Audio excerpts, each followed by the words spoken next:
Welcome everybody. I'm glad to be back. Psycho Steve back here with you. It's Tuesday night. I'm so happy. 205 Live, our flagship show. We're going to be grading today. It's back to school where we grade all the matches, all the good matches at least, with A's and B's, and all the bad matches with some D's and F's.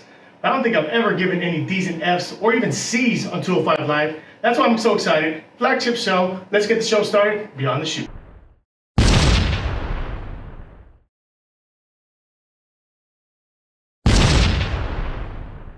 Surprisingly so, we're not starting off with Drake Maverick doing a little, pre-game thing or an introduction or anything like that. We're gonna go straight into the matches. Of course, we got Kalisto versus Tony Nese. It's gonna be a great match. They've been building this up for a couple of weeks, and it's now down to a head. Tony Nese comes out, of course, looking all awesome. Me and Mike were talking about if we ever looked like that, we would never wear shirts. I wouldn't wear shirts to the restroom, to work, anywhere. But he's got the 8 abs. Of course, Kalisto. He doesn't have anybody coming out. He's by himself, no Lucha House Party. So it's gonna be one-on-one, and that's what Tony Nese wanted. I'm gonna give this match a B+. Tony Nese did hurt his knee a little bit, which got Kalisto going, but I think the injury, it told a lot on this match. Tony Nese was dominating at the beginning. Kalisto, of course, smaller. Tony Nese a little stronger. He is the super athlete.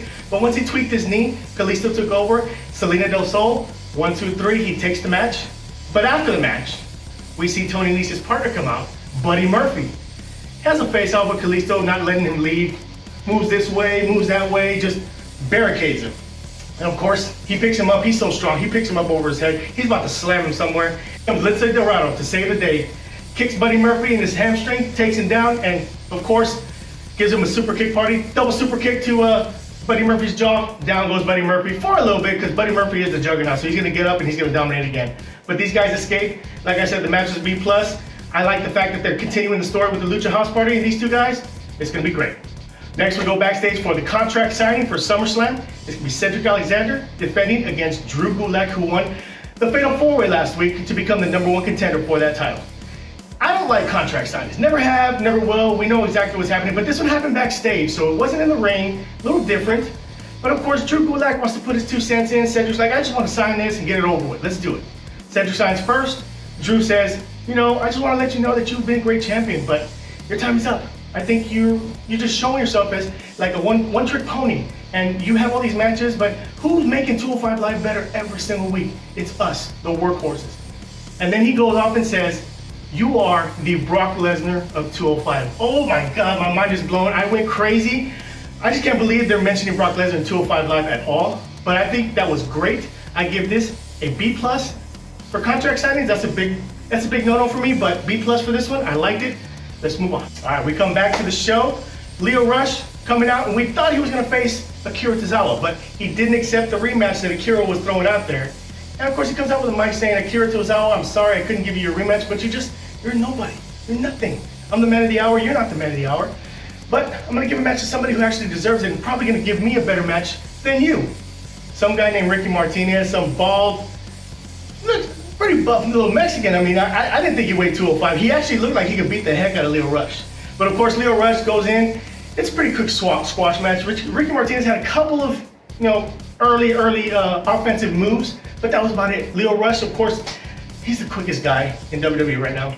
So he used all of his moves. He actually, one of the best spots that I saw tonight was when he dove in between the 2nd and the 3rd rope onto Ricky Martinez outside and actually landed on his feet. It was like a bullet coming out of a gun. He was so quick.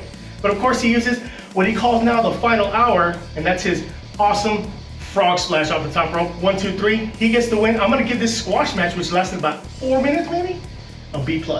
Great match, Lio Rush, he's gonna be a star. All right, everybody, main event time. We've got Cedric Alexander in a non-title match against the Brian Kendrick. Why the hell do you call him the Brian Kendrick? I mean, I should call myself the Psycho Steve. I think I'm a big deal, right? Brian, I know you're a former champion, but you haven't been relevant for a while. You're probably not even the best wrestler in your little clique with Jack Gallagher and Drew Gulak, but whatever. It was a good match. Drew Gulak, of course, doing commentary. He comes out in the middle of the match, and Cedric Alexander's like, what's he doing here? Why is he here? Hey, don't worry, I'm just gonna do commentary. Drew Gulak, he's calm, cool, collected in his suit, goes and sits down and says, hey, Nigel, I'm just here to scout my opponent. With the match, Brian Kendrick did have he's a wily veteran. He's been in this industry for 20 years, so he's not as athletic as Cedric Alexander, so he had to use his heel tactics, and he did really well in the match. But in the end, of course, he tried to do slice bread. Of course, we know slice bread, what his finishing maneuver. Lumbar check, right after that, counter move, 1, 2, 3, Cedric Alexander wins the match. I give this match a B+.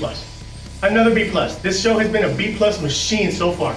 But after the match, of course, Drew Gulak sneaking up, wanted to get a closer look. And here comes Jack Gallagher from behind with a big old headbutt, knocks Cedric Alexander out. So we're thinking he's gonna get pounded on. Drake Maverick comes out with some referees, and that's why he's one of the best GMs ever, because he told Drew Gulak, you touch him, you're out of the match. Drew Gulak's like, I'm out, I'll see you. We'll see you in SummerSlam. So I thought it was a great ending to the show. Like I said, the match was a B+, but the show was really awesome. Now this is why 205 Live is our flagship show. It's consistency. Constantly giving us A matches, A shows. This show, I'm gonna give a B+. I give B+ pretty much to the entire show, every single match, every single segment. So it averages out to a B+. I love this show. You should love this show. Mike now loves this show, and Tony has loved this show from day one. But now we know why. Because everybody is great on this show. Even the damn jobbers are awesome. They give really good B matches. Like I said, my final grade is B+, but those are my opinions, and that's my grade. I want your grade, I want your opinions. Click this eye right above, and let me know what you thought of the shoot and the show. After you do that, click below, like, subscribe, comment. Like I said, we want to talk with you about these matches and these awesome superstars. So let us know, comment down below. Also, use your Twitter feed. Follow me at psycho_Steve BTS. Tuesday night is always great. 205 Live is always great. We'll see you on SmackDown.